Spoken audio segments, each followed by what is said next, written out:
fainting, dizziness, crossed eyes. I did that all on my own. Barry had quite an extended family, and I'd say that any of us who consider ourselves to be that probably have a lot of really cherished memories. Most of them gut-wrenching belly laughs. He was bigger than life, had a heart of gold, would give you the last dollar. We shared a passion for dressing up, for good food, and music, of course.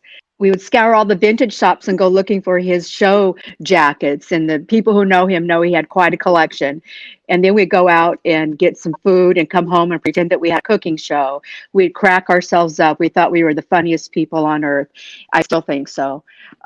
We met in the golden age of Blue Cafe, where some of the biggest talent came through. He would drive down from Santa Clarita every Sunday to get up on stage for 10 minutes. If nothing else happens today, you can take solace in the fact that you helped another human being in their time of need. That's a pretty deep thought, man. You know, I'm not going to get all philosophical much. It's kind of ironic that the blues brings so many different people together to celebrate the music, right?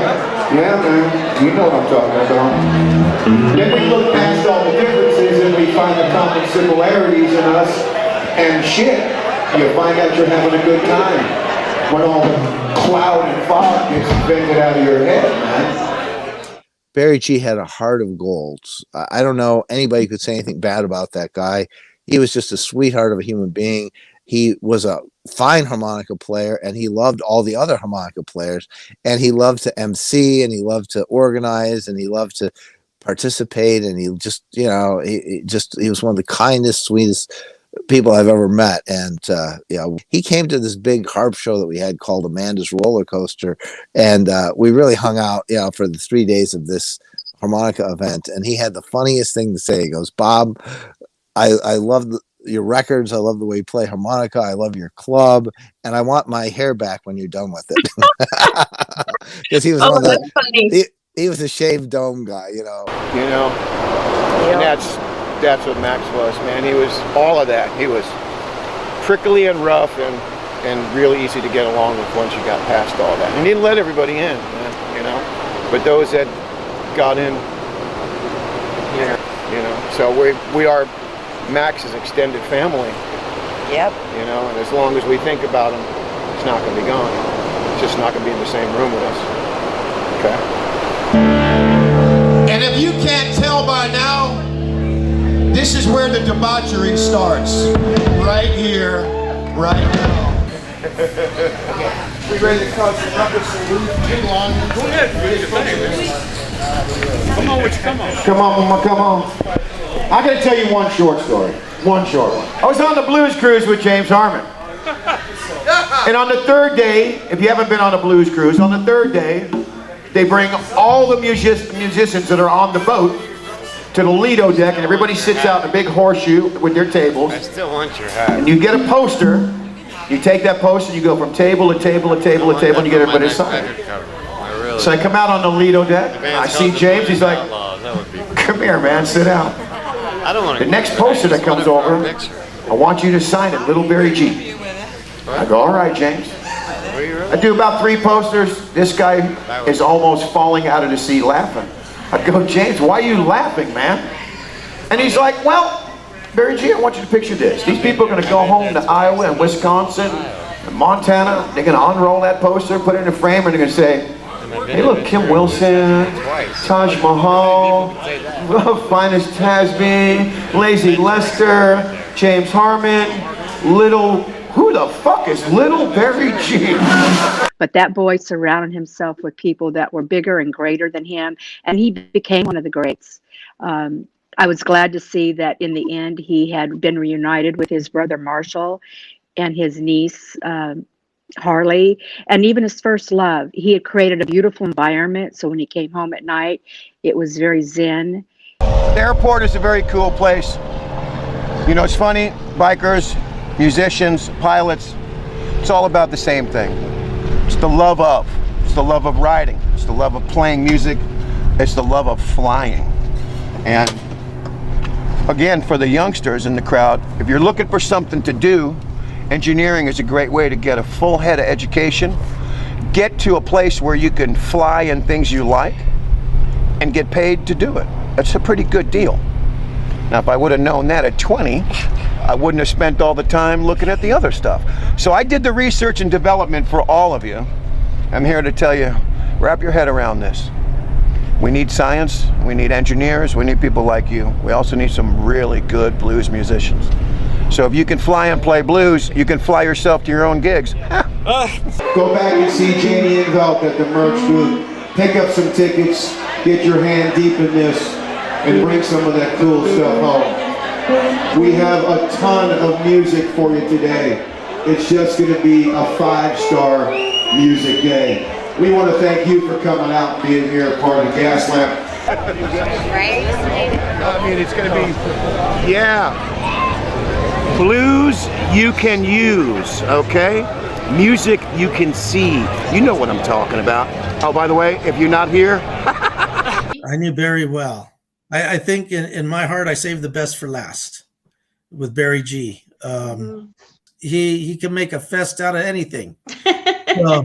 And after the sale was done, said we'd keep in touch, shook hands, and walked out. And the first thing Patty tells me is, you got to stay away from that one.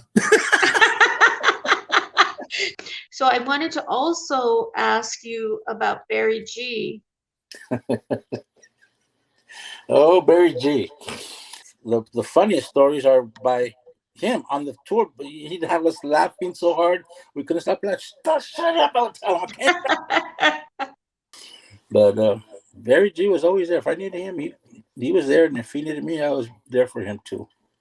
Oh no, a lot of memory to tell, especially for Barry G. He was my companion. I mean, good friends, and he was first guy on harmonica player for the 44s when back in the days. So yeah, not many people knows that, but original harmonica player for 44s, that was the Barry G. So Barry got up there and just, Mr. Energetic and just nailed it. Oh my God, this guy's really good. And so when he got done, I said, hey, do you want a job? You want to start announcing some of the shows for us here? And he jumped right on it. I do just want to say that, after knowing Barry for as long as I did, he was a character. That's how we were going to just do the, like a great, come back, from the pandemic and just, Well, now you can honor Barry every time you wear that cape.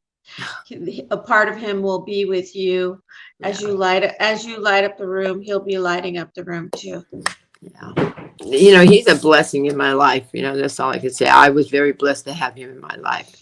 He was an amazing man, amazing, and he just, he wanted to be somebody, and he wanted to play harmonica the best he could, and he did, and after all those years of going to, open mic, other places, other people's gigs, he finally got his own gig at Ashley's on Sundays, and he made that open mic all the way. He had his band that he started, Barry G and Greasefire.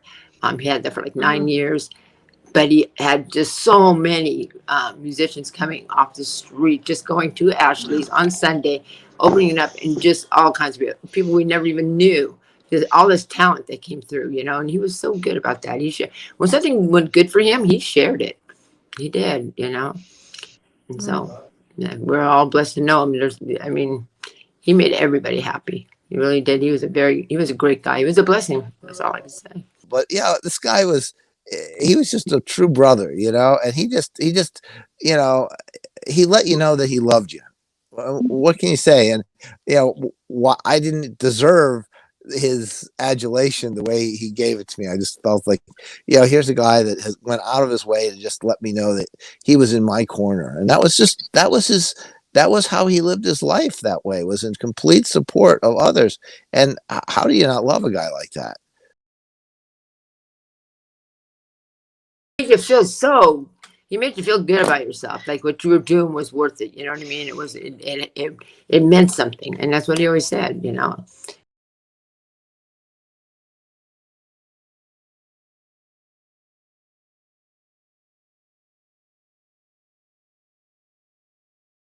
How'd I do, Max? All right.